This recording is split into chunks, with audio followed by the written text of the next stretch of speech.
There is an absolute ton of games out there, from really awesome to really normal to really bad. We can't play them all, let alone know about every single one of them, so I've compiled a list of 10 absolutely awesome games that you should play at least once in your life, especially right now in 2023 and beyond. And some of them you might not even know about. So let's get into it right away, and if you found one game to play in this list, or if you agree with me, make sure you drop a like onto this video. First of all, we have Kingdom Come: Deliverance, one of my favorite games of all time. A medieval masterpiece where every single gameplay and story element is respected, and all in the name of realism, but of course it's also fun. This experience is praised for its commitment to historical accuracy and realism, and how it created its world with such care and passion, with a really fun story that is believable as well. It transports players to medieval Bohemia with painstaking attention to details in terms of architecture, clothing, language, and way of life. The realism isn't just in the world but in the combat, which as you die extremely fast if you make the wrong move, just like in real life. The combat itself is either praised or hated, and it is so unforgiving, but that's what makes it so unique. Imagine GTA but in medieval times, and Kingdom Come might be the closest game to that. The game's main story is filled with fun things to do and varied missions with a strong central character, Henry, and a complex narrative that engage players in a morally grey world where you can do about anything you want. Enter people's houses, steal their stuff, attack guards for no reason, find secrets, and so on. Next up, we have Spec Ops: The Line. This right here is one of the games that became much more popular years after it released, because people realized what its whole story and premise actually was. It is recognized as one of the most thought-provoking games that ever existed, where you play as the bad guys without knowing until the very end. You're given orders by your superiors, you just follow the rules, but as the story goes on, the main characters slowly start to realize the horrors that is done and what that entails for him and the survivors of this world. The game is taking place in a post-apocalyptic war-torn Dubai, and as you explore its destroyed buildings to find survivors and see what they're doing here, only for you and your team to end up killing them, all of them, even their families. It is done in such cruel ways, but for the narrative to unfold, it had to be done. Spec Ops has been described by its creators as an horror game and not an action game, because it delves into the psychological effects of warfare on soldiers and the choices they have to make. Fine, set it up. You're fucking kidding, right? That's white phosphorus. Yeah, I know what it is. You've seen what this shit does. You know we We can't might not have a use it. choice, Lugo. There's always a choice.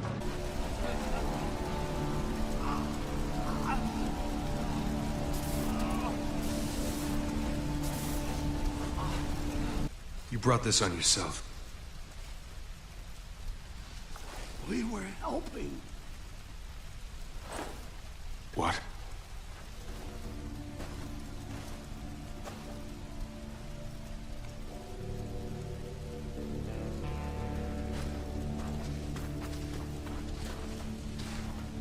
Next up, we have Deep Rock Galactic, one of the most fun co-op games that you can ever play at the moment, and has been this way for years now, and has earned a really special place in players' hearts for its perfect fusion of cooperative teamwork and inventive gameplay. The game's premise of dwarven miners exploring procedurally generated alien caves is captivating, offering a truly fresh take on the shooter genre that had been missing for a long time around the time that it released. The community behind this game is different, it's special, because it is one of the most loyal group that I've ever witnessed, supporting the game since the beginning and giving support, ideas, and being super friendly to newcomers. Of course, its developers are awesome as well, listening to every single player feedback for bugs, new content, and such. It is also making sure every single update, DLC, and expansion is free for everyone, so all of us can get in on the fun. Don't just listen to me, take a look at its overwhelmingly positive reviews on Steam, which is actually rare for an FPS game. Next up, we have Metro Exodus. Every FPS fan has to play this stunning post-apocalyptic action horror game once in their life. It is filled with unique and awesome missions, different monsters to fight, tons of actions and bandits to kill, and crafted semi-open world environments to explore, and an atmosphere that is out of this world. Over the course of the story, you'll be traveling inside a terrain which is already full of little details and people to talk to, but you'll also be discovering new locations every single time, from snowy mountains, harsh deserts, forests, forests, destroy cities, and so on. At its core though, Metro Exodus is loved for its atmospheric, post-apocalyptic setting in the Moscow metro system and the harsh Russian wilderness. There is no beating this. It's one of the most impressive games that I've seen, and I can get lost in it for hours on end. The game excels at creating a sense of dread and isolation.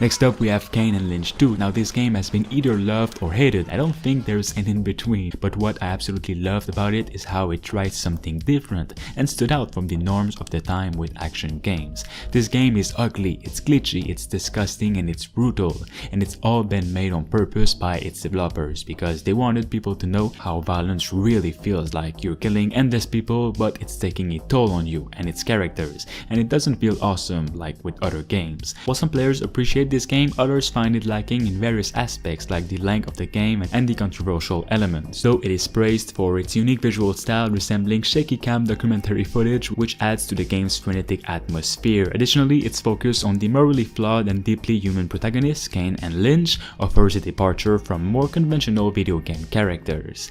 Next up, we have Hypercharge Unboxed, one of the coolest underrated games you could play at the moment, and it is still so overlooked but so fun. The game itself is beloved by players for its nostalgic charm, combining classic toy aesthetics with frenetic first-person action shooter. The game offers a unique and imaginative experience as players are shrunken down to the size of toy soldiers, battling through creatively designed environments like bedrooms and kitchens. There's a campaign, a PvP, and a cooperative multiplayer mode, which is its standout feature, encouraging teamwork as players defend against waves of enemy toys. Next up, we have Mafia Definitive Edition, an awesome remake of the very first game in the series, which shows care, respect, and attention to details for every single part of the open world and its story. The developers even added more missions and content into it, which is always appreciated. The game itself combines an intense narrative and story that I absolutely love because of how classic it feels. It also has well-developed characters and a faithful reimagining of the original Mafia game, offering a nostalgic experience for longtime fans and a fresh one for newcomers. Its stunning visuals, cinematic storytelling, and period authentic soundtrack contribute to its allure, making players feel like they've stepped into a classic gangster film, remade for the new-gen consoles. Next up, we have Chivalry 2, what is in my opinion the best medieval multiplayer fighting game there is. It offers true all-out war medieval siege with 64 players in massive maps with castles, forests, deserts, villages, and so on. Its accessible yet skill-based gameplay along with a variety of classes and weapons allows for diverse and strategic combat approaches, and the game also has a humor-infused atmosphere replete with an absolute ton of serious, normal, and very funny voice lines and absurdities, which adds a unique charm to the brutality of medieval warfare and creates a completely different atmosphere than, let's say, serious medieval games. But that's what makes it so fun and also what keeps it alive. It's the fact that players can communicate together with these voice lines and create so many different scenarios. Next up, we have Max Payne 3, a third-person action masterpiece created by Rockstar Games. Of course, this might be one of the best games, which made the slow motion action aspect so popular and wanted by players because it is such a fun feature in this one game here. You cannot stop doing it even though it doesn't need it some of the time. The attention to details is insane and proves Rockstar's worth. The game's iconic bullet time gameplay mechanic, improved gunplay, and intense shootouts have been refined, offering a thrilling and satisfying gameplay experience. And this game also retains the essence of the series while evolving it, earning it a place in players' hearts as a compelling and visually striking war masterpiece. Finally, we have my special favorite game, which is still very much alive and filled with new updates, Holdfast Nations at War. This game is one of the most fun experiences I have ever played in my life.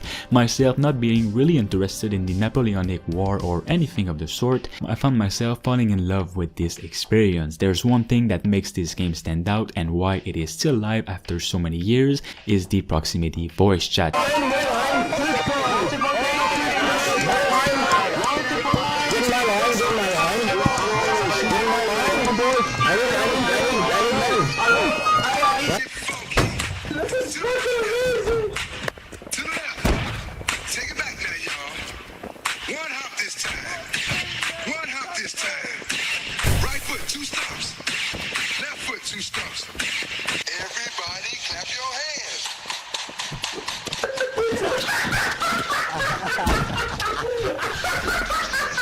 If you search on YouTube, you'll find plenty of content creators like myself that have made funny moment videos on this game because it is just one of the funniest games that you can play right now, in my opinion. I feel like every single online player in this game has their story to tell through voice chat. One will be shouting and screaming insults at the enemy the whole game. One is being an epic leader by leading a regiment to war. Just take a step forward.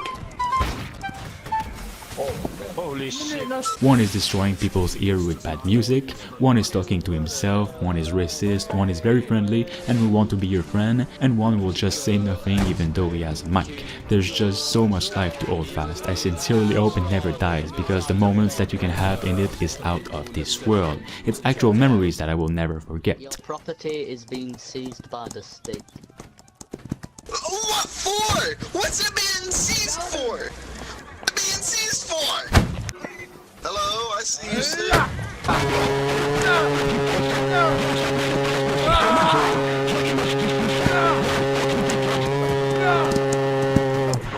I won.